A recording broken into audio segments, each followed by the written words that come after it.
I'm going to embarrass MK for a quick second here. I actually saw a email from somebody or a joke that was going around of the one thing you don't do is text or chat people in the middle of giving a presentation because the thing pops up in the middle of your screen. So MK, behave, please. So everyone, thank you very much for joining us. I think we have about 70 people scheduled for this, and it looks like we have a good turnout. The topic of today's panel is the resilience of the search fund industry and what I deemed as the new normal.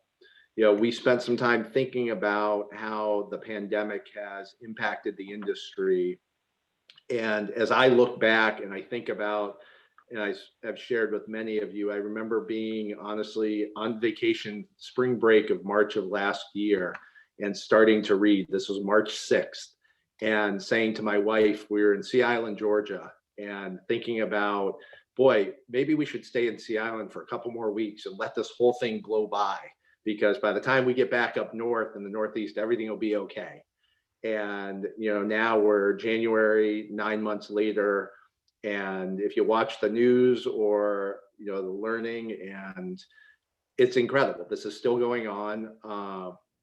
What's fascinating to me is both from a search fund world and a private equity world and a general M&A world, we have all just become very flexible and are doing things differently. And I think the search fund industry is the same. You know, there was an immediate pullback. Everybody was trying to get their bearings, but it really seems like things are back. You know, I was actually going to slip and say back to normal, but it's just a different normal. So this panel that we've put together has a cross section of really talented and people who are in depth into the industry from a bunch of different perspectives. So as we talk about kind of the last 9 months and, you know, the next 9 months, I'll call it year, we thought getting the views of an investor, a lender, a lawyer, you know, the insurance folks, the accountants, and the quality of earnings team, the diligence would be a good cross section so that we could have an open dialogue on what we've seen and where we think things are going. So by the way, for those of you who don't know me, I realize my name's Alex Temmel. I'm a partner at Sidley Austin. Looking forward to moderating this panel. We've got, I'm going to go and introduce everyone briefly, and then we'll let everybody give their own introduction. But we've got Larry Dunn from Endurance. He's an investor in the community. I'm sure most of you are very familiar with him. He's been involved and in all aspects from the investment side and is on multiple boards. Lisa Forrest from Live Oak is with us and bringing the lender perspective. I know I personally have worked on a number of deals with Lisa and her team, and she's been really supportive of the industry. So great to have her views from the lending side. August Felker from Oberle on the insurance side. Most of you and many of you know him both from his searcher past and his current role. We also have Michael Kidd from Mowry and Schoenfield on the Q of E side. Everybody, you know, has become keenly, and frankly, I don't know that you could become more focused on the Q of E world, but the last 9 months has really shown us how important that can be. We've got Andy Locke from Goodwin, who's going to bring his multiple years of experience and perspective of what he's seeing on the legal side, and Robin Vaughn from Spellbound, who comes in and does a lot of the tech diligence for the industry. So what I think I'd like to do is give each of you a few minutes to just say hello, introduce yourself, and add any facts that I may have missed. Larry, why don't we start with you? Thank you, Alex. And I appreciate the preview introduction. As Alex mentioned, I represent the investor community on this panel. Endurance, which is comprised of Rich Augustin, Tiffany Augustin, and myself, has been investing in the search fund model for 11 years now. We've participated in excess of 200 search funds. We've also participated in excess of 80 operating company investments.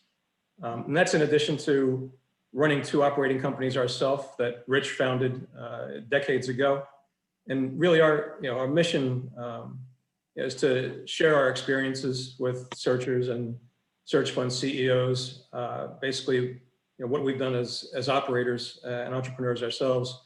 Our goal is to pay it back now to future entrepreneurs. Great. Thank you very much, Lisa. Hi, everybody. Lisa Forrest from Live Oak Bank. And I'm here to chat about the lender, senior lender perspective. Certainly don't mean to suggest that I have all of the answers from the lender side. There's a lot of debt, a lot of different kind of debt, a lot of great debt out there. So I'll do my best to sort of give some highlights and some things at least that we thought about during 2020 and now into 2021. I'll do my best to give sort of a broad overview on that, but don't certainly expect to be speaking for all the different kinds of debt out there. So at Live Oak, I focus 100% on search fund. My sponsor search fund lending team is dedicated to the whole spectrum of search. So we're doing the traditionally funded non-recourse debt, but we're also the nation's #1 SBA lender, and we do a lot of self-funded debt for our SBA type self-funded searchers. And then we do kind of that hybrid independent sponsor type. So kind of from A to Z on the search fund. We're industry agnostic, geography agnostic with a twist. We also have 25 different verticals at Live Oak. So if you happen to find a GovCon deal, kind of a specialty trade, solar, ISP, and 20 other verticals, we also can bring a lot of industry expertise to what is generally kind of an industry agnostic viewpoint in the search community. Happy to be here.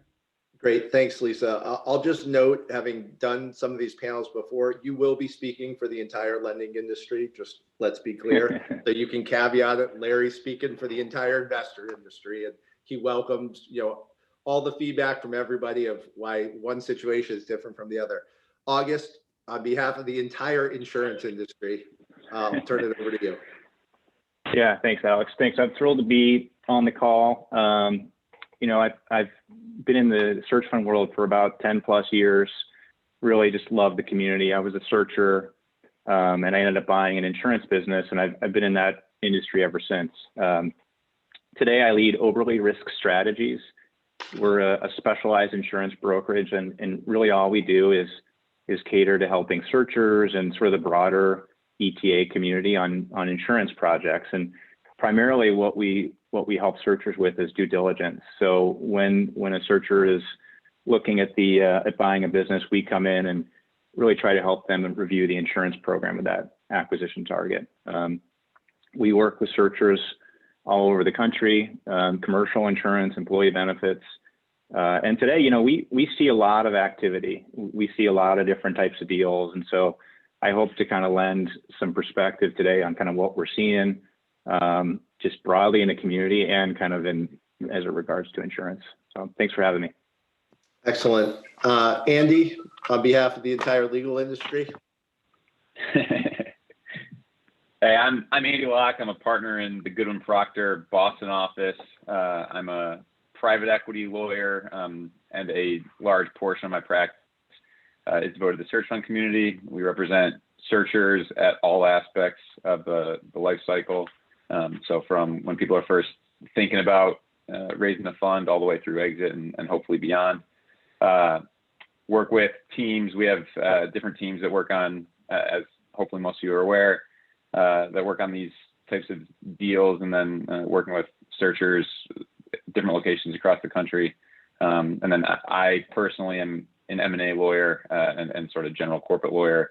And we have separate folks that work with Lisa and everyone else that provides debt to these clients. So that's me. Thrilled to be here. Look forward to it.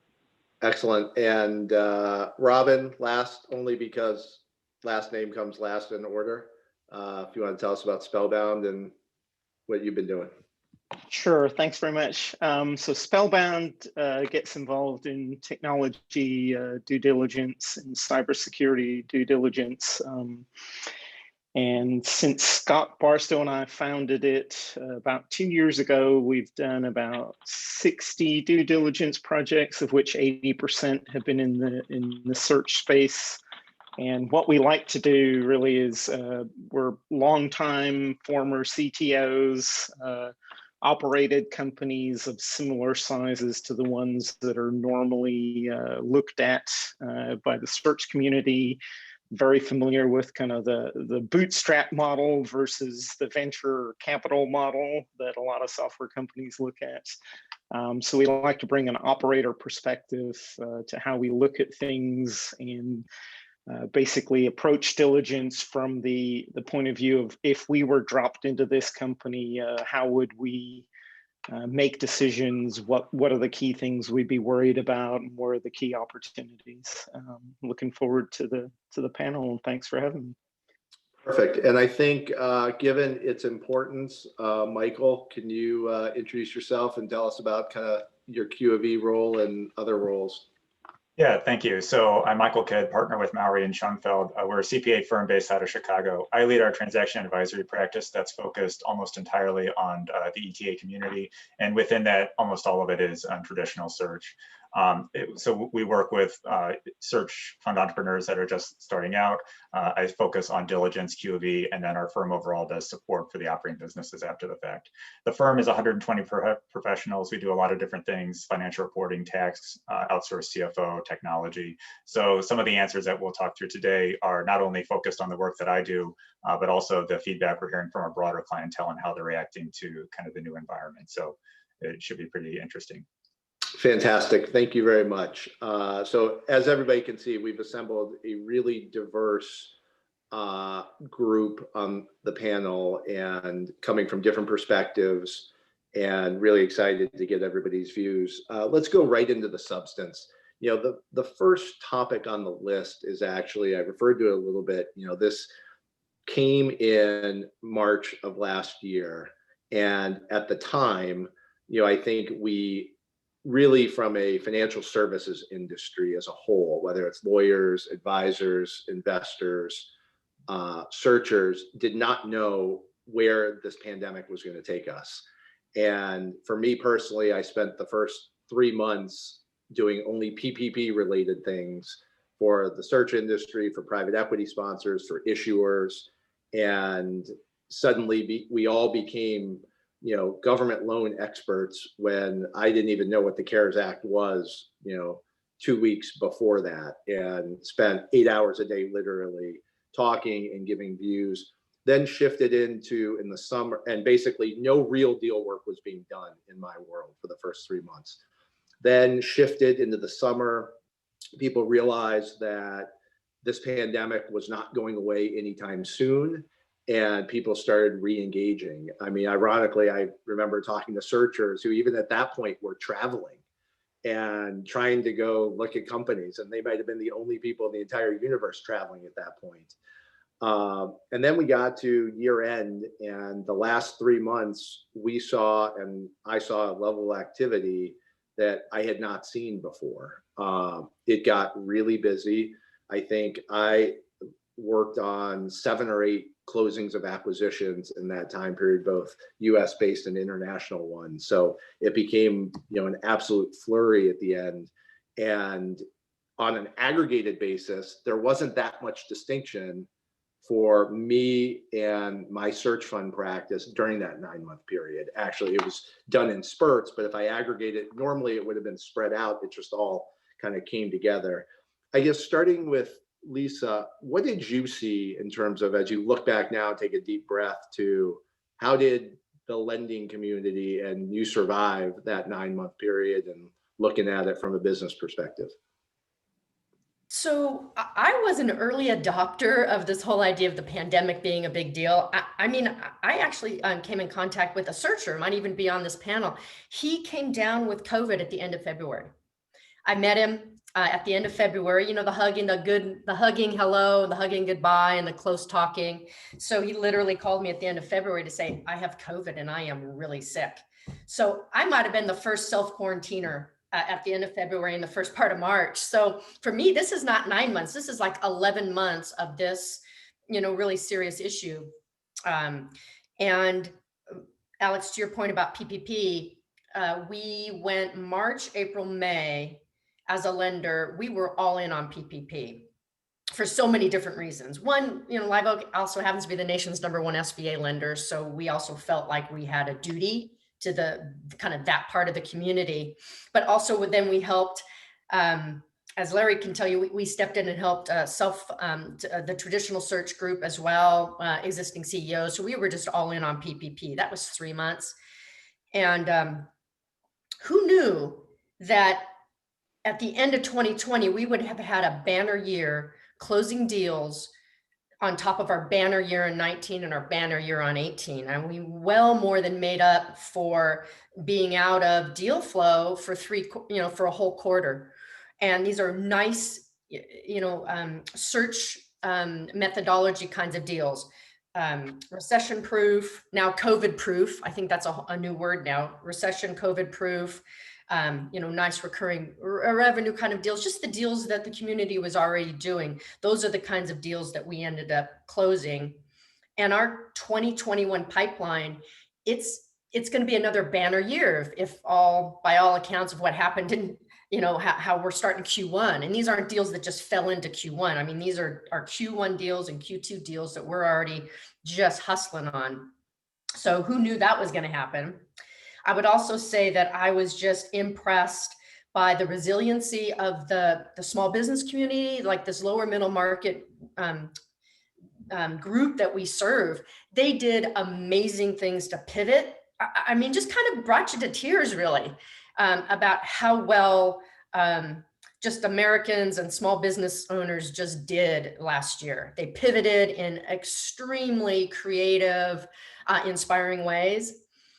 We saw a lot more software and kind of virtual deals, which we welcome. And then also, just personally, the vaccine. Who knew that we would actually get a vaccine in 2020? So that's just kind of a personal note. That just shocked the heck out of me and just inspired me. Excellent. Larry, on the investor side, what's your kind of takeaway when you look back at the 9 months? Sure. We were, as investors, we were in a little bit of a funk back in March. We had seen a number of deals close early in the year, a couple of liquidity events. And when we looked at our pipeline from an investor perspective, we were down to about 3 or 4, if I recall, deals under LOI. And at the time, a number of searchers had pressed pause on their search. Some prospective searchers also pressed the pause button. But in hindsight, 2020, coming out of that, turned out remarkably better than we thought it would at the time. Some of the things that Lisa mentioned, we witnessed, in addition to, I mentioned before, we have 2 operating companies. So we first had to take care of our own house, and that meant being able to facilitate roughly 500 employees working remotely. And at the same time, we participated with a number of investors who rallied as an investor community and put together tools, resources, call it a white paper on how to manage a liquidity crisis. And recall that most of the search CEOs at the time, this was their first experience running a company and their first experience dealing with potential liquidity crisis as professionals. And so rallying the investor group really meant that, and most of my comments are directed at current searchers and prospective searchers that may be participating in today's panel. It meant that none of us as investors really had to carry the water individually, pulling together as an investor community, putting these resources together, having conversations with our search CEOs, helping them understand the importance of managing expenses, managing liquidity, and that rally cry as a community was something I think very unique and different as part of the search fund model than you'd see in any other investment model, including private equity. Second, as Lisa mentioned, the banks engaging actively and constructively. No bank, it's very intuitive. No bank wants to deal with a troubled loan, but it was more than that. The engagement in the case of a small plug for Live Oak, they opened their window to non-clients. And at the time, those of you that recalled, Alex, I'm sure you recalled, Andy, you recalled, a number of the lenders could only really accommodate their client base. The complexity of the PPP loan program, the uncertainty, the vagueness, being able to direct nearly 24 search fund operating companies to other institutions in addition to their existing lenders meant that there was no search fund operating company left behind in the process. Certainly none that needed that boost from the program. What we also saw, again, I guess the word at the time, or I'll use it today, was nimbleness. Nimble operating company CEOs adapting to the environment, willing to everything that we saw in them as searchers, humility, good listeners, collaborative, being able to adapt to the environment. Searchers even being able to adapt their search approach. Some adjusting to the time frame that they would undertake search during the year.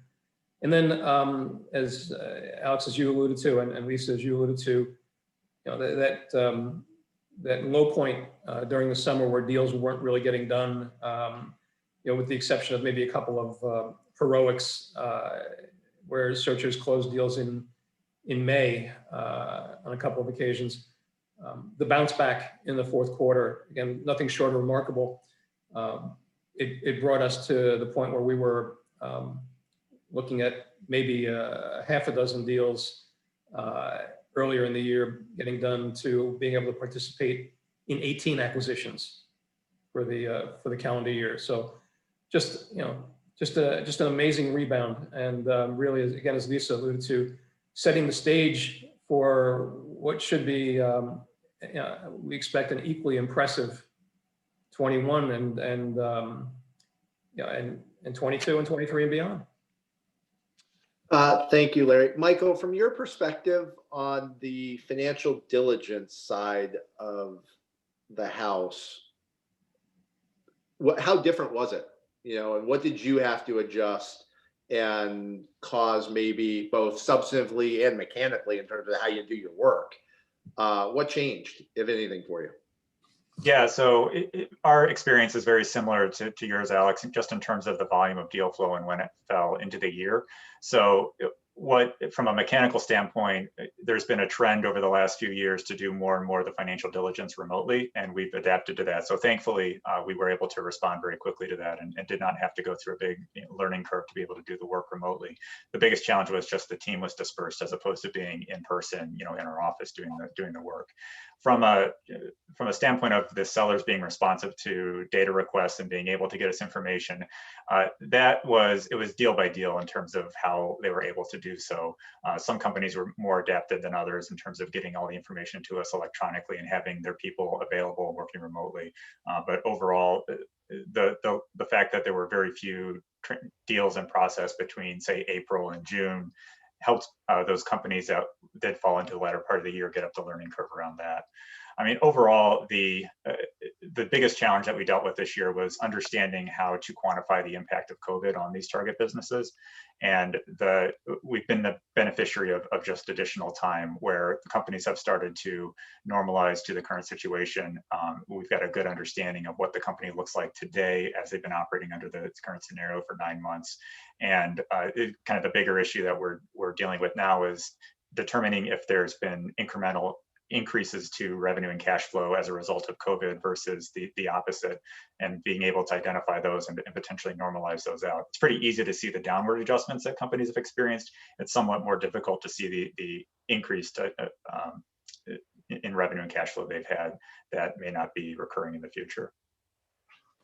Thank you. And Andy, from your perspective on the legal side, having spoken earlier, you've seen kind of the same flows of busy, not busy, but broader picture looking back, do you think it played out from both search fund and M&A as you would have guessed in March, or different? What's kind of your best analysis of the time period? Definitely not. I think that back when everything first really hit in full force, my guess, Alex, is that Sidley did something similar, but our firm more broadly recalibrated its expectations for how busy the firm was going to be for the rest of the year. And it was a drastic reduction from what people had initially budgeted or expected going into 2020. Just like Alex, we started out dealing with PPP loans, with other companies that needed help raising cash through debt, equity, whatever it was. And then the end of the year was just absolutely crazy with deal flow. So the firm reset expectations materially lower. And then by the end of the year, we had actually been busier than we had expected before the pandemic hit. So it rebounded in a way that I don't think anybody expected. And it was pretty crazy. So. Yeah, and as I mentioned, and we talked about, we saw the same. I think that's a great transition to, okay, we've got the snapshot of the last 9 months. Now turning our attention, it's January of 21. We, for better, for worse, it appears are going to be living with this pandemic for a while. Maybe not because there aren't enough vaccines, but because we can't figure out how to get them to people or whatever it is. But, as many of you know, my wife is a physician at Mass General, and all indications are this is going to be here through the fall, best case scenario. This is not going away. So given that, I guess, as we think about, the industry kind of bobbing and weaving and ending up with a great fourth quarter, Larry, would love to touch on your thoughts as to what your expectations are for 2021 as we all learn how to live in this new normal. And is it going to change anything? Is it going to be what, how do you view what's your firm and your expectation of the next 12 months going to be like? Thanks, Alex. Again, following on my earlier comments, we're very bullish. Yes, I agree. This is going to be with us. There is a new normal here, but the financial programs that are coming into place, they're not perfect, but we do believe that there will be stimulus that boosts the economy. You're seeing longer term interest rates starting to tick up. Very exciting. The 10-year Treasury is now actually over 1%, which, if you view some of this as leading indicators, it's an expectation for economic expansion. The momentum that we saw at the end of the year is, I'm happy to say, continuing. There's been a flurry of LOIs signed in the first week, and a couple of opportunities that are very near signing of LOIs. So we're encouraged by that. The pipeline of prospective searchers seems to be robust. The partnership, again, as I mentioned before, has been strong with all of the community members. But there's one area I'm going to call out that may be a little bit different. And this one's, like my earlier comments were directed at searchers and prospective searchers. This comment is directed at any of the investors and the partners to the community that are on the panel, participating in the panel. The perpetuation of the model really starts at the college level, at the MBA program level. And we've been pleased to see that in the past year, the latter part of the year, a couple of the MBA programs that maybe have drifted a little bit started to come back, new sponsors, if you will, new professors championing entrepreneurship programs at the school. And so, I would encourage, like we have been doing, I would encourage the other investors in the community to double down on their efforts to support the schools and reinforce what the search fund model is, so that it, not just the success of the past exits being seen by prospective searchers, but the strength of the community and the investor support as not just sources of capital, but partners to searchers, mentors to searchers, and prospective board members following acquisitions. We think that if that continues, then we'll see this model flourish even more so than it has in the last few years. Great, thanks. August, what are your expectations, from an insurance side as people think about risk management and risk mitigation as we move forward in this new circumstance? Yeah, I think, thanks, Alex. Anecdotally, when we talk to searchers, I'm kind of like Larry. I think it's going to be a really, really busy year, which is exciting. I think that one of the dynamics that we hear from searchers is sellers are kind of maybe tired, or just this is the right time. They made it through COVID. They got through. It's a new year. The election's over. There's some certainty. Maybe it's time to sell my business. So I think there's probably some of that going on that's driving the activity. The other thing that I think is just the broader search world, as I've seen it over the last 10 years or so, is every single year, it's just more and more searchers are joining the community. And I think that's driven by people finding out about it. I think social media, more and more people are learning about the model.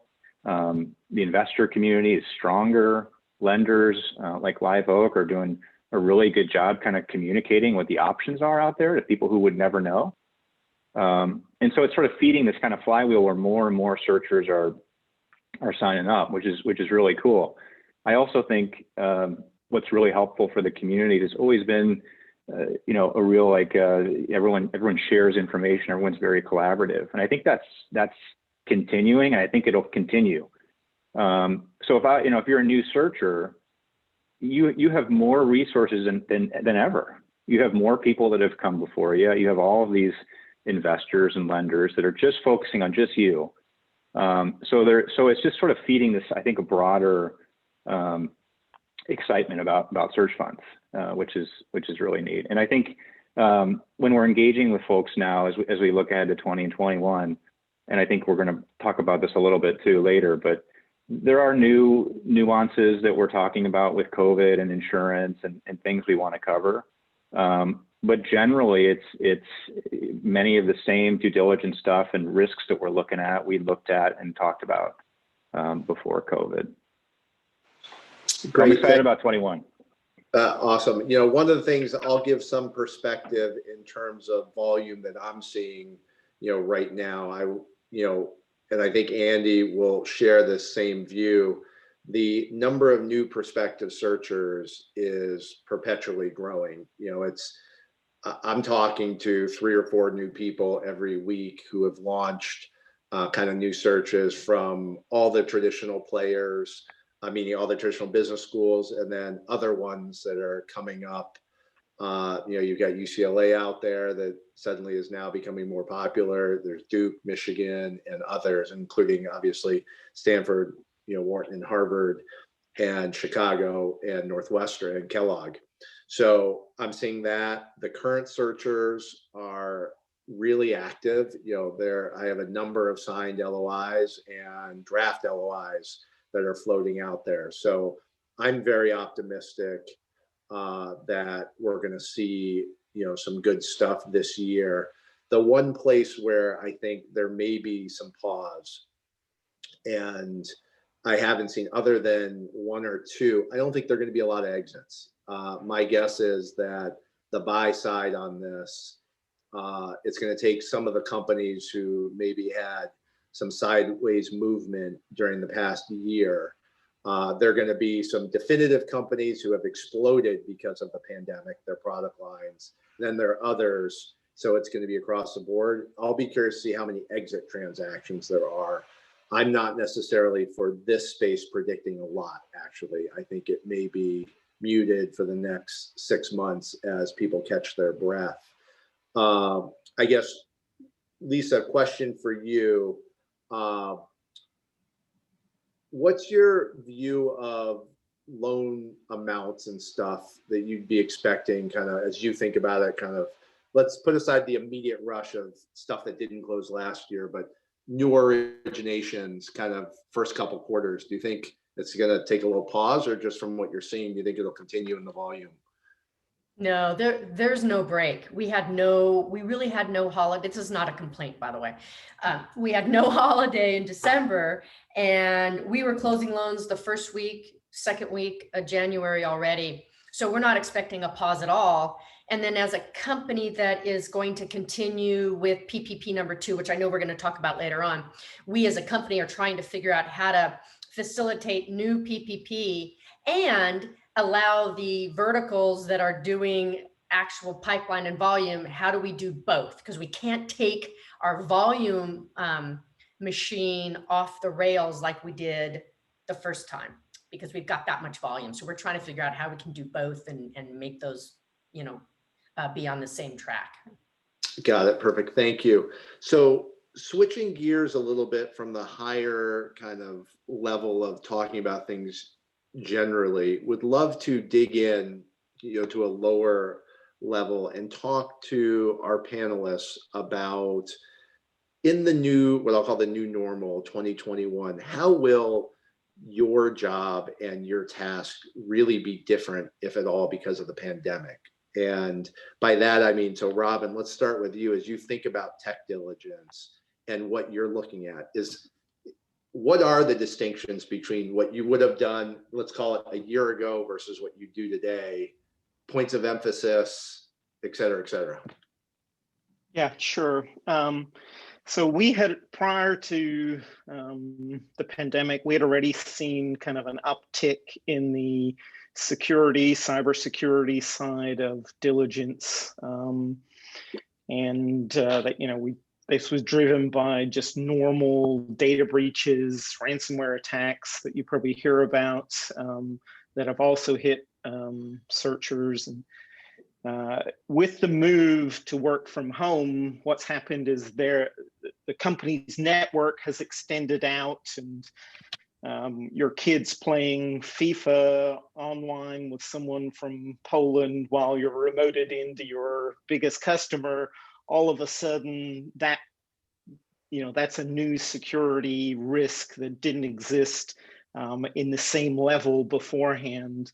So we've seen, the rush to work from home. People haven't necessarily taken the proper security steps. The rush to service their customers remotely is also added to the risk. And then if you just look at programmers sharing databases and things like that, now you're not sharing in the office, you're going outside that somewhat safe area. And the opportunity there also is that some of these security things can be taken care of quite quickly and paid for in advance of closing. So we're pushing and advising searchers to share the security aspects of the report with the target, like you would a punch list on a new house, because there are a number of things that the target company can act on before closing.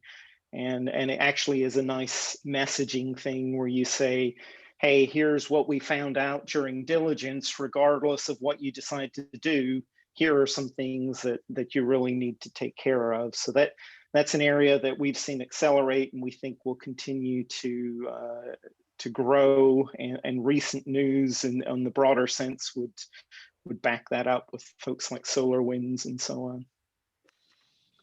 Perfect. Thank you very much. Andy, on your end, what are you seeing and how is it different? What might you focus on that you wouldn't have before?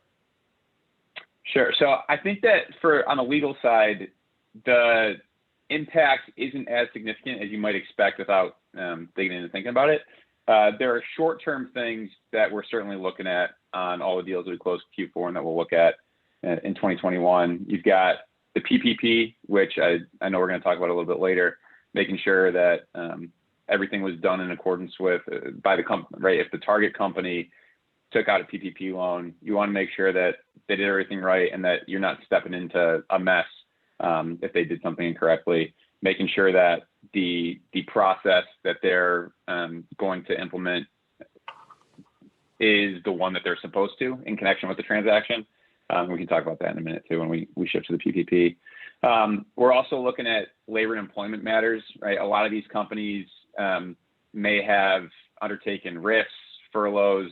So we're making sure that they didn't do anything that was inappropriate with that in that respect. But that's sort of part of the diligence that we always undertake. there's just a little bit of a heightened focus on it. And then you've got, we've been asking questions about state-specific protocols, making sure that everybody's doing what they've been supposed to be doing with respect to all of the COVID-related legislation and rules that have been out there. But that's really what we're seeing. Hopefully, as everything tails off and we get past the point of any kind of legacy liability staying with companies that searchers are buying, there aren't too many sort of significant long-lasting impacts. Excellent, thank you. Michael, from your perspective, and I can tell you that based on the number of questions I'm getting in the chat room, people are actually, chomping at the bit to hear from you in terms of Q of E, how you factor in this pandemic. What do you do retrospectively going forward? Pull out your crystal ball and tell us how you predict and analyze. Sure. So as I alluded to earlier, initially we were focused on what's the downward impact of these businesses from COVID and what would a potential buyer look to normalize that out on a go-forward basis. As a firm, we're pretty leery to consider any sort of normalizing adjustments to say, hey, this revenue should have been there, but it wasn't because of X, Y, and Z. Now we're more focused on those companies that have increased activity due to COVID. So we're looking at more granular customer level detail to look at repeat sales to those customers, understand what's driving those repeat sales, what industry those customers are in, to see if those industries have been positively impacted by COVID and what might change over the kind of the medium term. The other aspect that I think is going to come up more this year than was in prior years is around tax structuring. With the Senate that's now quote unquote under Democrat control, there's probably a greater likelihood that corporate tax rates are going to go up. C corporation tax rates are going to go up in the near term. At least in the last 3 years, we've seen probably a larger number of C corporation deals than we ever have before. I think part of that's driven by the low rates compared to the individual rates. That's probably going to, I don't know if that's set any expectations at the seller side that are going to need to be pushed back to say, no, these aren't structures that make sense for buyers anymore. I think that level of analysis will step up, and potentially we'll start to see more complex deals as a result of it. Michael, from a Q of E perspective, if you can think back to the last quarter and conversations that you might have with increased or decreased revenue basis that might be sustainable, might not, et cetera, et cetera. As I sit and look at it, at the end of the day, it comes back to what is the valuation impact, both as you're thinking about bids and buying companies. Do you have any kind of, or what's your guides, or what approach are you taking with that in terms of helping searchers make that transition, and investors from, the net result? The Q of E is what it is, right? But then now it feels like there's a lot more subjectivity in terms of translating it into usable material. Yeah, and what we've seen in the last quarter, at least, has been more of a push towards either seller notes that are adjustable, or earnout structures, or some mechanism where the total purchase price is going to be variable depending upon how this ultimately resolves. And I think sellers have been more open to those discussions because they understand the variability of 2020. They understand nobody can really tell what's going to happen, but those sellers still believe that the business is going to return to its normal levels, and they want to be compensated for that. So I expect we'll continue to see those types of structures in these transactions to a kind of greater extent than we did before the pandemic. Yeah, and I will say, and I'll speak for Andy and I on both of these things, earnouts are like the bane of our existence because they create such complexities, both from how you fund them, how you draft them, to what the lenders think. But it seems like that may be a reality that all of us are going to have to adjust to and start to accept. And I guess shifting that, Lisa, now to speak for the entire industry, I did find it interesting that you guys have a COVID specific questionnaire when we were preparing. So that sounded kind of cool. Maybe Andy and I need a COVID specific diligence request list. Absolutely. Absolutely. Because our 8-page lists aren't enough. We need another special one. But Lisa, if you could talk about how your underwriting process, and I'd be curious, and I think the group would be curious, to break it into 2 separate categories. One, how you think about new deals. But then secondly, as a lender to operating companies, how you've had to think about, covenant busts, what you do and how you handle it on something that was out of everybody's control. So I'd love to think about from a underwriting perspective and then on a maintenance of relationships perspective. I think that people might be surprised, but really the way we execute and deliver our senior debt really hasn't changed at all. We have always had our 10-page due diligence questionnaire. Now we got like a 5-page COVID joinder. But the basic questions that we've asked haven't changed. Maybe we've gotten a little less complacent about really making sure we understand certain things, but the questions we're asking haven't changed.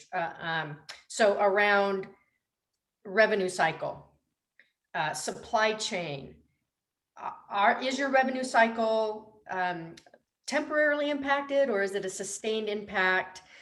Your supply chain, how about your customers, your suppliers? Have they been impacted? Really diving into making sure we understand the revenue cycle and the supply chain.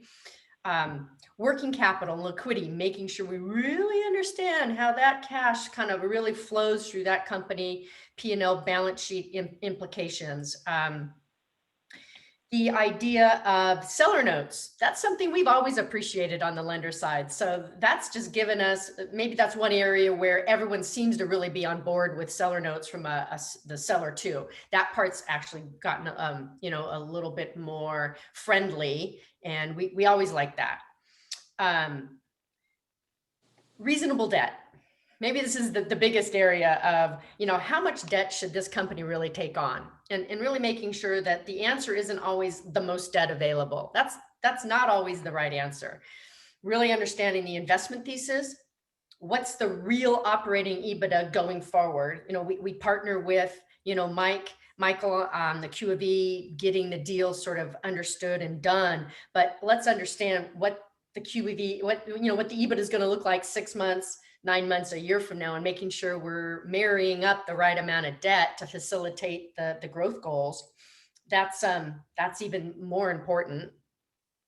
So I guess, Lisa, let me pause you there for a second just to dig in a little bit. So somebody presents you with an EBITDA number, and normally you give certain terms on revenue or EBITDA depending on the company. Are you then taking their number and either discounting it or appreciating it depending on the circumstance of their business? I mean, will you materially connect it into a different amount of what's appropriate levels of debt? Absolutely. We ask that question. We have a very healthy conversation with our searcher, now going to be CEO. We absolutely talk about that. We customize the debt around where this company is headed over this next year for sure, because we want to make sure our covenants are appropriately tied and customized to every deal. That's at least our approach.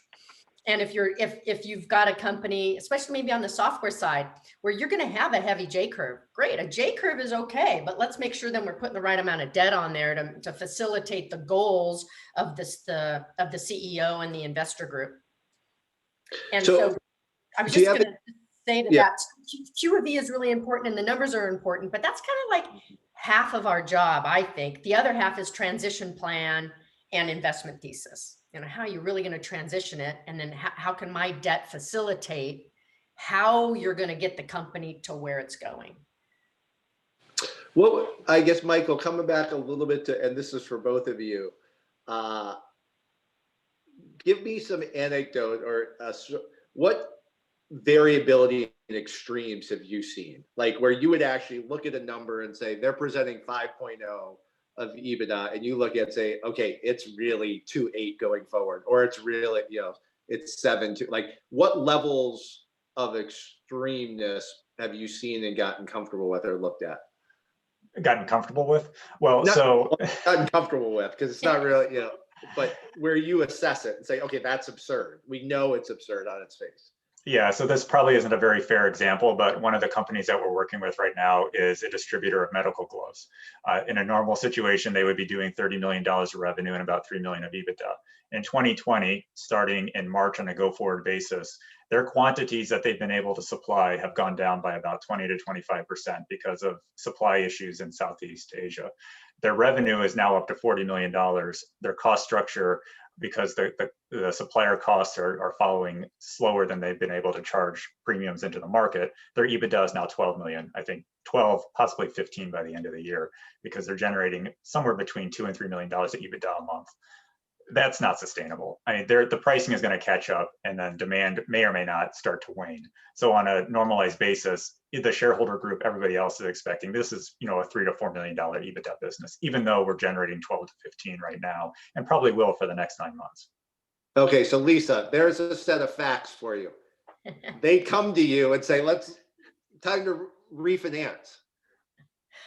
Well, I actually wanted to answer the other question you started with first, because, it's not an adversarial relationship with our searcher and the investor group. If we know EBITDA that is, you're getting to a price based on a certain EBITDA, because that's kind of part of the negotiation, that great.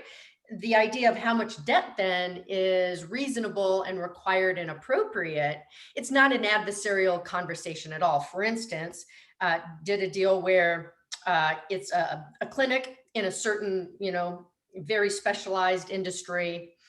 The company was not very professionalized. So we knew already that we're going to have to hire a CFO, additional clinicians, a head of HR. So you already know out of the gate that I think your point was 5 million of EBITDA, sure. But in order to facilitate the growth, that EBITDA is now ticking off by 150 grand here, 200 grand there.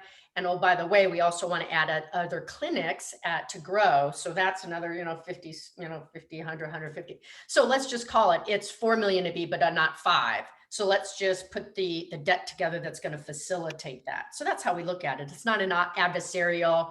It's not I caught you. It's no, this is part of the conversation that we have going into it.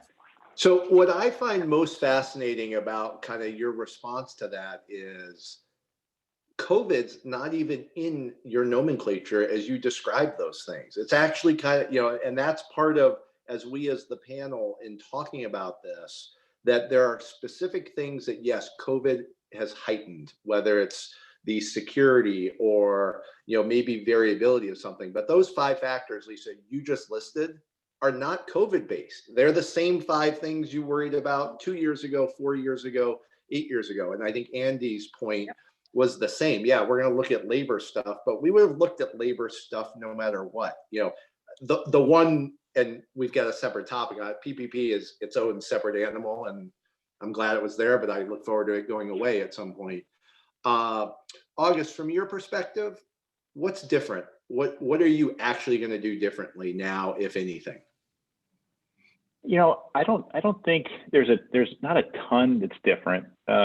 Like Lisa, we all of our insurance companies want to know more about how the insureds are handling COVID. So there's a COVID questionnaire.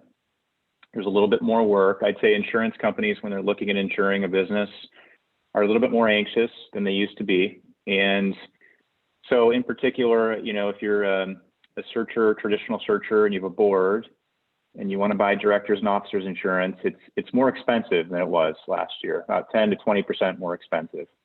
And that's just being driven by sort of more businesses have been impaired, and directors and officers pricing is going up. So there's a couple areas like that I think are a little different. And so when we're helping searchers on diligence, we're really helping them say, hey, when you buy this business, the insurance costs are going to be a little bit more because the market is such now that it's a little bit more expensive to buy insurance than it was before.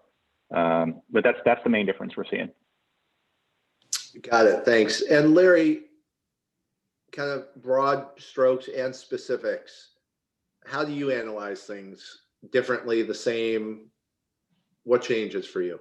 Yeah, Alex, it's fascinating. I'm really glad I'm going last on this topic, because if I might have answered differently if I were first, but listening to the other perspectives that were just shared sort of helped me reshape my views. And your comments to Lisa and Lisa's comments about COVID not being part of the equation really reinforced that for me. It's really most of it is the same. It's maybe a different topic here or there, but you know, it's working, you know, from right to left in some cases, where there's been some variability, some fluctuations. It's getting searchers back to what those drivers were, whether it was COVID or whether it was one large contract, you know, some price anomaly in the services. It's really breaking it back down to the fundamentals and reinforcing those fundamentals. What's driving the business? What changed that is sustainable, and what changed that is not sustainable? So reinforcing objectivity with all the searchers that we're partnered with. Excellent, thank you. Okay, now I'm going to switch topics to something hopefully we're going to keep in a box in terms of the amount of time, because many of us have spent, as I referenced before and Andy referenced a few times, a lot more of our lives on PPP than we ever thought we might as of 9 months ago. And, you know, one of the challenges that we've found from a legal industry perspective, honestly, is that the Treasury and the political winds, you know, have changed. Frankly, at one point, they were changing every 3 days. You know, I would be on a call with a client, both PE or search fund board searcher, and literally would look at Squawk Box on TV, and somebody had come out with a public announcement that we will never take a PPP loan ever, period, end of discussion. And 6 senators then commenting, and literally mid-call had to swerve and say, okay, there's a new risk. And that's not legal analysis. It's just what we refer to as Wall Street Journal risk. Andy, as you think about 2021 and PPP, again, we don't know where it's going, but practical, you know, guidance, how do you think about it, and what do you advise people how to deal with the realities of companies that you're targeting who either have PPPs, or your portfolio companies, or the companies themselves who are thinking about PPP and what to do with their own or a new one? Yeah. So, right. I think that we've come a long way. I echo what Alex just said, that it's been a crazy 9 months dealing with guidance or the lack thereof, uncertainty with respect to how political winds can change the way that companies are going to be affected that had these PPP loans. I think that there are a couple of interesting observations. Right, when we first started looking at doing deals with target companies that had PPP loans, early on, because of that uncertainty with respect to how forgiveness was going to work, what types of risks the companies that took out the loans might have had from a legal perspective, we were able to negotiate on a few separate transactions that I worked on. As the buyer, we were able to negotiate getting some portion of the benefit of forgiveness. So, right, if you've got a $5 million loan, getting some percentage of that to accrue to the benefit of the buyer, arguing that there was risk that we were taking on by virtue of allowing them to sort of apply for forgiveness when. So, Andy, just to clarify, treating it as debt effectively in kind of the purchase price adjustments?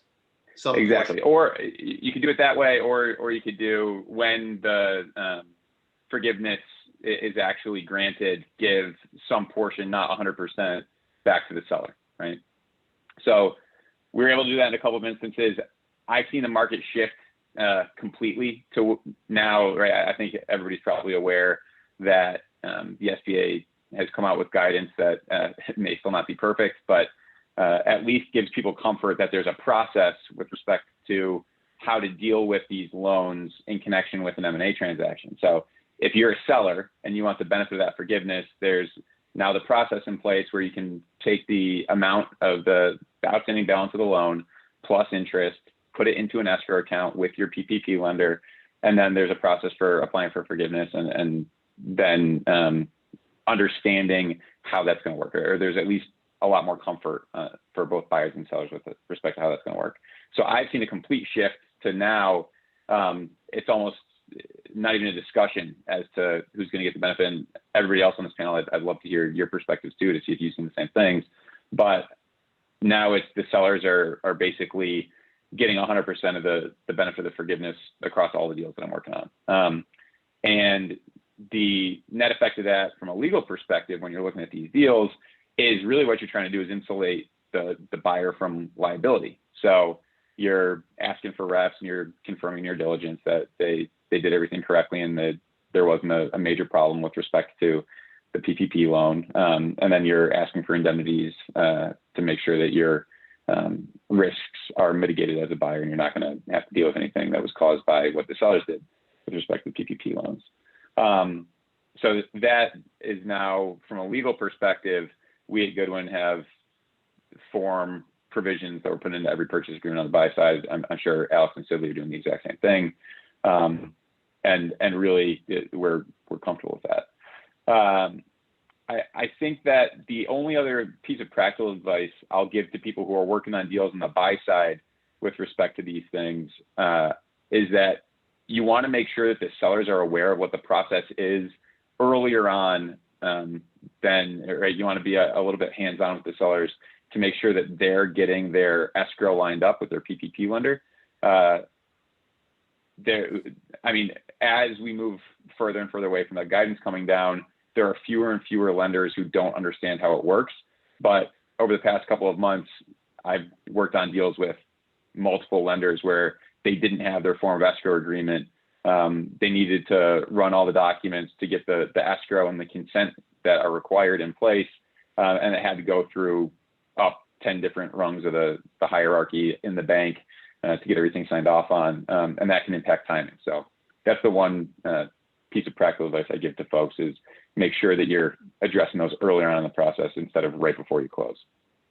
Thanks, Andy. That's really helpful. And we're seeing the exact same thing. The other piece that I'll just point out in that is, and I'll be honest with you, I don't know if it's gotten better, but I can tell you that at different points in time in the last year, one of the things that differentiates PPP loans from what I'll call normal third-party debt.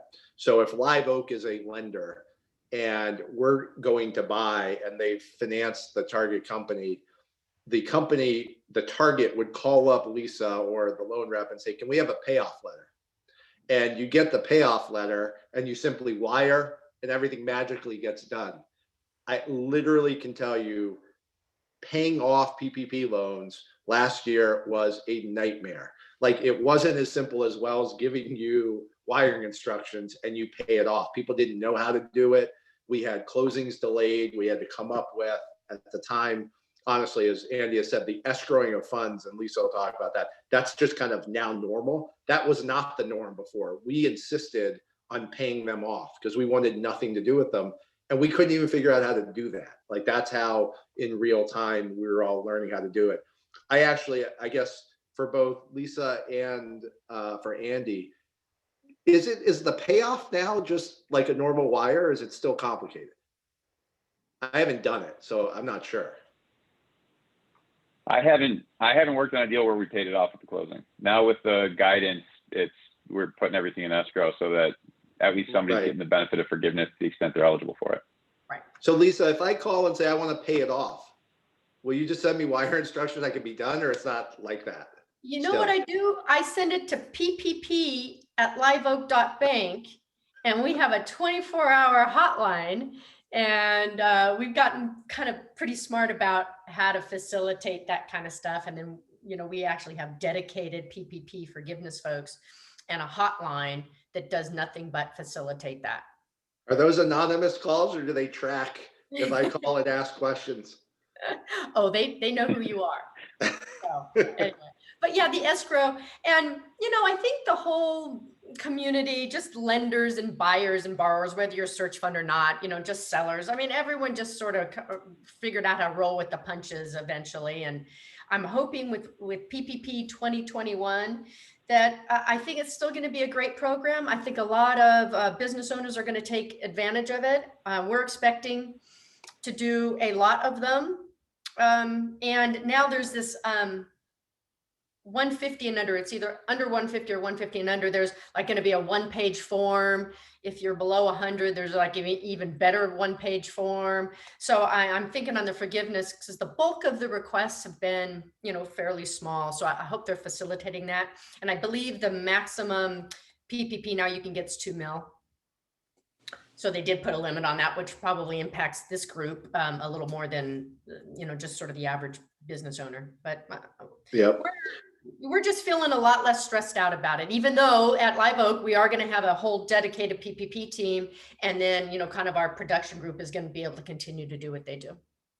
Excellent. So Michael, talk us through the evolution of how you've seen PPP loans play out, from, April to the summer to the fall to today.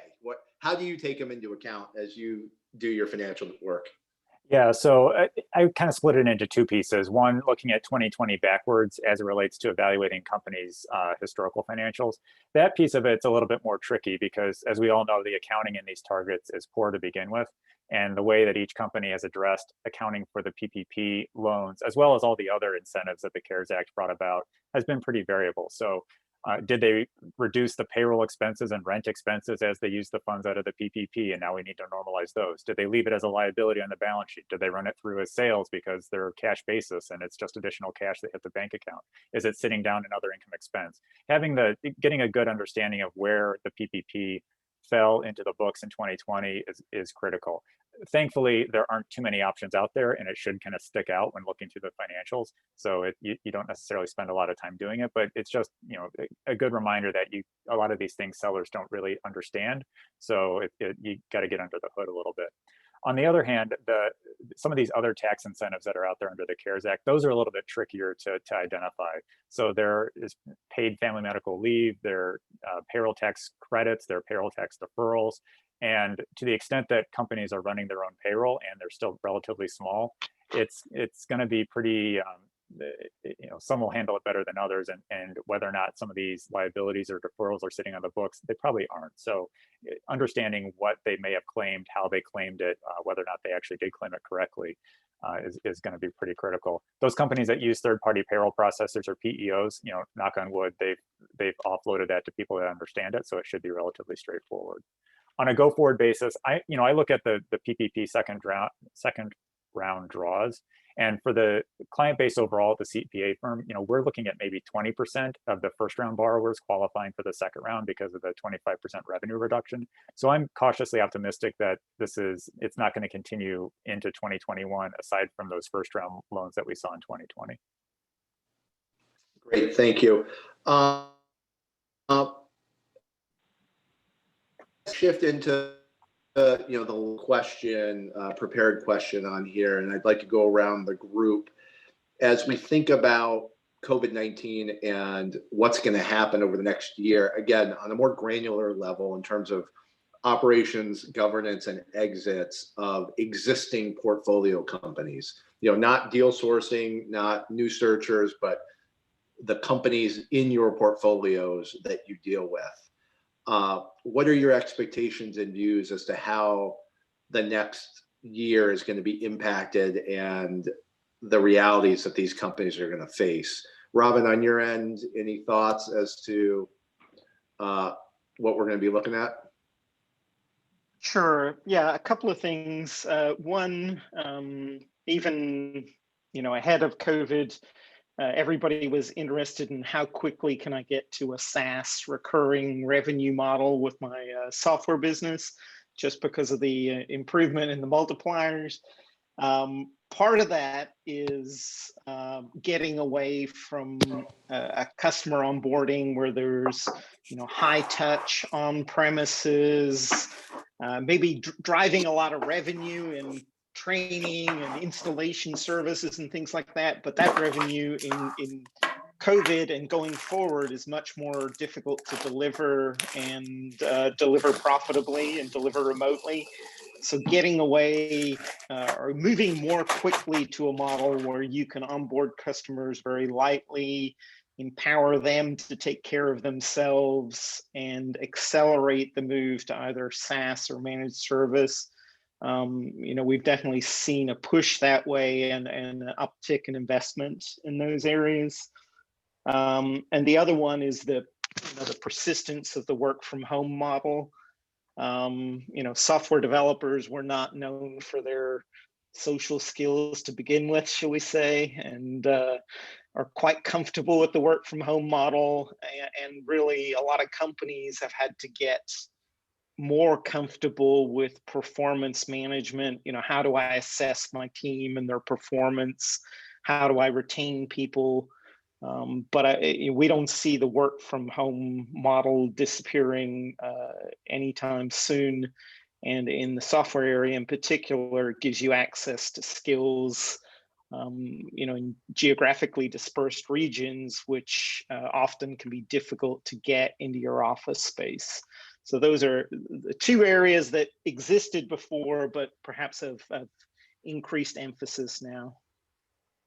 Got it. Thank you. Andy, from your perspective on the legal side, in terms of guidance for portfolio companies and how they operate their business and what they do you foresee giving any different guidance now than you might have a year ago? Or is it just status quo? Not really. And I know that's not a super interesting answer, but it really is, as we've mentioned a lot on this call, taking different principles that have always been in place and applying them to a new world. I think that we've mentioned on this call pretty much everything that I wanted to hit on this one.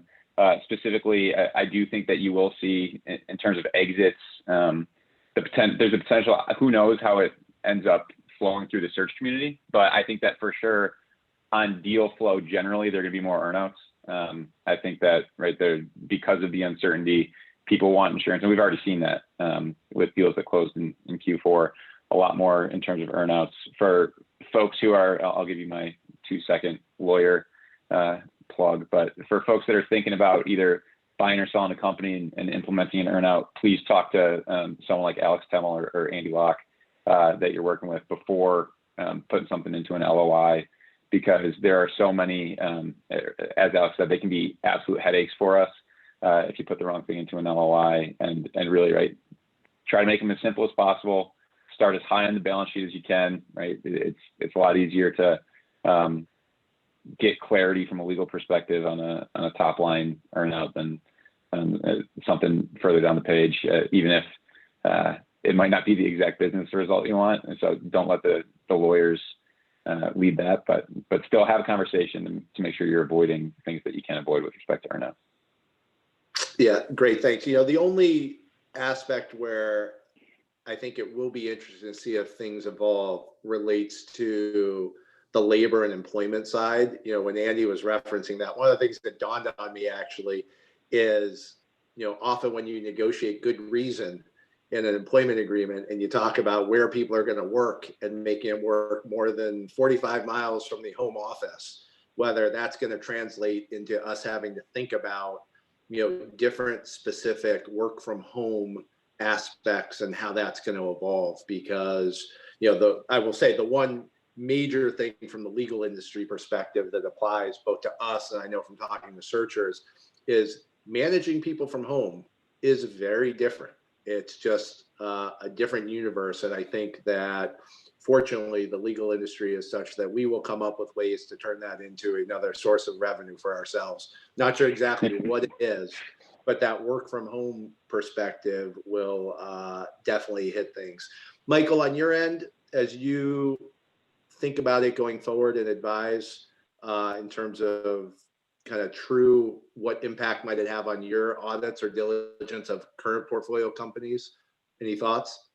So I look at it and I think it's going to heighten a lot of the need for accurate data inside the operating businesses. You know, certainly these companies probably have been starved for investment as it relates to management systems. And I think that's become painfully clear during the pandemic as workforce has gone remote. So getting good, accurate data around remote selling, around productivity management, financial reporting, you know, those needs are probably all increased. I think overall that's just going to place more discipline on these businesses. And I relate it back to what we saw in 2008, 2009 with the financial crisis, where clients in our firm had to reduce their headcount by 40 or 50%, you know, over the span of a week or two. And as the economy came back, their headcount didn't increase at the same rate. So there were several years where these companies' margins expanded because of, you know, one of these circumstances outside of everybody's control. And I think we'll likely see kind of similar benefits here, maybe not to that same extent, but you're going to see companies put in place processes that probably faster than they otherwise would, but are sorely needed, and they will provide long-term benefits. Got it. Thank you. Lisa, from your perspective, we've touched on it on a number of the other topics, but as you think about the specific portfolio companies, any difference in your engagement or types of conversations you're going to have with them? Well, I'll offer like a kind of an optimistic viewpoint, which might be surprising coming from the lender, but I'm thinking that the opportunities for growth by acquisition are going to be heightened in 2021 and 2022. So for companies that are ready to take on some growth, you've got those tired sellers out there ready to retire. So that's not going to just benefit new searchers coming in, but it's going to benefit portfolio companies that are ready to expand by acquisition. And then I'll just make a plug on the earnout thing. You might want to also talk to one of your favorite lenders in there as well too. Just making sure that the earnout has been, the equation on the earnout actually works from a cash flow perspective too. So I just want to throw that plug in. But yeah, we're seeing optimism for our portfolio companies. Excellent. August, tell us how things might change as we think about risk management, and should portfolio companies relook at anything, think about upping coverage, changing, et cetera, et cetera? I think we have some clients that sort of are going to be status quo, we think, and not really change their operations. I think they're doing fine through this environment. And then we've got a handful that COVID's had more of an impact on them, and it's pretty incredible. A lot of them are doing a lot of innovative, creative ways to build back that revenue, and many of them are sort of changing their business models or going into new lines of whatever it would be. And so many times when we talk to our clients, we just want to make sure they're keeping us up to date on what they're doing and how they might be changing and evolving during this whole thing. And it's been really, really neat to see how creative people have been. And I think on the insurance end, we just want to make sure we're staying in the loop and that we have it properly insured. Thanks. Larry, from your perspective, want to touch on two things. One, generally, what's your view of how operations and governance is going to be impacted? And then one thing Michael said spurred a specific question about how you as a board member actually think of the data of your companies. We talked about it from a target perspective, valuations, but you're sitting on a board and either performance is in the tank or it's rocking, and it's because of the COVID impact or a change in the work from home or whatever it may be. How do you think you're going to factor that into your guidance as a board member? Great point. So first on the risk side of it, Robin said it well. With the remote work environment, the cybersecurity risk is amplified. So as a board member, we'll continue to emphasize the importance of system controls, managing cyber risk, and closely related to that, and it hasn't been mentioned, financial controls, controls over payments, disbursements in a remote work environment. It's tied really to that cyber risk, phishing attacks, spoofing, and so the ability to have two signatures on checks as is custom for hard checks. Now the frequency of electronic payments has increased quite a bit to facilitate payments. So financial controls related to cybersecurity, really top of mind for us. And Alex, to the latter part of your question, how we're going to look at it as broader governance topics and performance, really ties into one of the other points here, exits. And it also ties into the banking relationship. We think there probably won't be the same number of exit opportunities, but we do think that some of the companies in the portfolio will benefit from shifts, from tailwinds that will create recap opportunities. And liquidity events are great, but we want to do it responsibly without extending sort of the conditions of the business where things could change in reverse. We welcome those outperforming operating companies that enable us to recap, both from an investor perspective and in some cases from the search operator perspective. Those are sort of my additional thoughts on the topic. Hopefully that answered your question. Yeah, it does. Look, the reality is it's going to be hard to try and normalize and predict. And this is true of companies out there all over the place. It's not unique to the search fund community, but trying to predict, I think it's very easy to look at the situation and say, yes, COVID-19 and the related items impacted this positively or negatively. That's objective. You can figure that out. What obviously is the much more challenging piece is how you extrapolate that out to say, is this a trend that's going to continue or is it not? And every company from smaller to big, whether you're DocuSign or whoever it is, you're dealing with that regularly. It's no different. And so I think on these smaller companies, the biggest challenge is the swings of impact are so magnified because the relative EBITDA or revenue or however it's measured or customer base is somewhat fluid to begin with. And small blips can have very major impacts.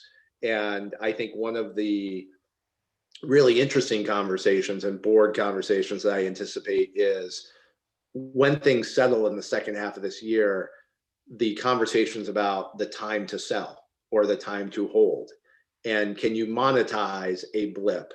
Or if you wait a little longer, the eternal is another 6 months or a year going to do another turn on the multiple. I think those are going to be really challenging in light of outside factors that impact performance that are not necessarily predictable, not because they're not necessarily inherent to the company, but they might be impacted by when a mutation of the virus happens, or is the vaccine available and can it be distributed, and things that are completely outside of the control of everybody on this call. All we can do is react. I really want to thank everybody we've got 5 minutes left. Thank the panelists for participating in this. Really appreciate it. I think we'll turn it to Q&A. One question that I got several times relates to, at the beginning of our presentation, all of us referenced Q4 increased deal flow. And a couple different folks have different flavors of the question, but whether we want to comment on why. Why did deal flow increase? Was it pent-up demand? Is it seller fatigue? Is it fear of the future? Is it taxes? And the spin on the question I would ask this group, and welcome any of you to comment on, and Andy will appreciate this. I feel like every fourth quarter, Andy and I identify why is it that things have picked up. And it feels like every fourth quarter is that. Some years the summer is busier and we can't explain it, but fourth quarter it's cap gains, ordinary income. The question is, was it actually worse than normal, or did we just get comfortable because the summer we as practitioners all had nice lives and then it came to a screeching halt come fourth quarter? So why do you think deal flow increased? And are those factors things that will play out going forward? Or did it not actually increase and we got soft because of a nice fall? I think we may have gotten soft, but I think it was for sure more busy. It was crazy at the end of the year. And I think it was a perfect storm, all the things that you mentioned. I think it was seller fatigue. I think it was pent-up demand, right? There's a lot of money out there burning holes in people's pockets. So right across the board, not necessarily in the search world. I think it was tax rates. There's a lot of fear of tax rate changing, depending on how realistic that was. It was still out there, and I think it was motivating for a lot of sellers. I think we heard that repeatedly in Q4 from sellers that they wanted to close before the end of the year. Who knows how true it was, but it was certainly what people said. So I think it was every fourth quarter is busy for all the reasons that you might expect. But on top of that, you had all the things specific to this year that made it definitely the busiest one that I've seen. And people, the most senior partner in my group at the firm said it's the busiest he's ever seen it. So it was quite the quarter. And I'll just talk about it. I work on a lot of pre-LOI with our searchers, where we spend time even before an LOI is potentially accepted. So I can just tell you the amount of pre-LOI pace of play, deal velocity has definitely strong, picked up throughout the year, and it's going gangbusters out there even before we get an LOI to the table. And I think, our 70, 80-year-old sellers, 60, 70, 80-year-old sellers lived through 2008, rebuilt the whole company, and global pandemic. Are you kidding? If I was waiting for a sign on whether it was time to sell my business, the sign is here. So I think that there's a lot of that, in addition to some of the more tangible aspects of why sellers might be finally at the sale table. One of the biggest ironies that I found on the tax side is literally going up September, October, we kept hearing sellers need to sell because of the potential change in tax rates if the administration flips over. Then we had election and literally pre-election, it was the 3 weeks before that, we were crushed. The election happened, and then suddenly everybody took, and it's so ironic now, took a deep breath and said, oh, we're going to have divided government. Therefore, we don't have to. And I literally had 3 deals where we were artificially going to close this year. Everybody took a deep breath, or last year, took a deep breath and got pushed into January. And the irony now is, who could have predicted back in November what was going to happen in the Senate? And so now people who pushed are lamenting it. Every year it feels like, as it relates to taxes, we all chase what we think is going to happen, and nobody has a crystal ball. Hopefully everybody enjoyed this panel. And I think, my takeaway from talking to the panelists beforehand was, a lot of it is, yes, we're in a different world, but not that much has changed. And we're all adapting, and whether it's lenders, investors, service providers, we've all figured out how to make it work. And it's one of the beauties of this entire search fund industry, both from all aspects of it. We adapt and we work with everybody and under every circumstance. And I think part of the collegiality of the industry allows it to do that. A lot of the PE world is not quite like that. And this is just a great space. Again, thank you all for participating. Really appreciate it, and have a wonderful afternoon. Thank you, Alex. Thank you.